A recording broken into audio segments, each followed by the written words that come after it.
ইয়া রাসূলুল্লাহ, যারা বোঝে না 1400 বছর আগে এই পৃথিবীকে আলোকিত করা একজন ভিনদেশী ভিন্নভাষী ব্যক্তি কি করে আজ শত কোটি হৃদয়ের স্পন্দন, যে মানুষটিকে কখনো দেখিনি, যার কণ্ঠস্বর কখনো শুনিনি, যার পবিত্র সান্নিধ্যে পৌঁছানোর সৌভাগ্য কখনো হয়ে ওঠেনি, কিভাবে বোঝাবো সেই মানুষটা কেমন করে সবচেয়ে প্রিয় মানুষগুলোর চাইতেও প্রিয় হয়ে উঠল?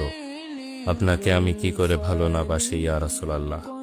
যখন আপনি আমাকে ভালোবেসেছেন সেই 1400 বছর আগে, যখন আপনি আমাকে মিস করতেন, আশা করতেন যেন আমার সাথে দেখা করতে পারেন, অথচ তখন আমার জন্ম তো দূরের কথা, আমার কোনো অস্তিত্বই তো ছিল না।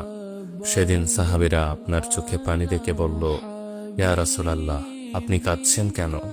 আপনি বললেন, আমার ভাইদের দেখতে ইচ্ছে করছে। সাহাবীরা বললেন, আমরা কি আপনার ভাই নই ইয়া রাসূলুল্লাহ? আপনি বললেন, না, তোমরা আমার সাহাবী। আমার ভাই হলো তারা যারা আমার পরে আসবে এবং আমাকে কখনো না দেখেও তারা আমাকে বিশ্বাস করবে। মৃত্যু শয্যায় শুয়েও আপনার অন্তরে এই চিন্তা ছিল যে আমাদের পরিণতি কি হবে।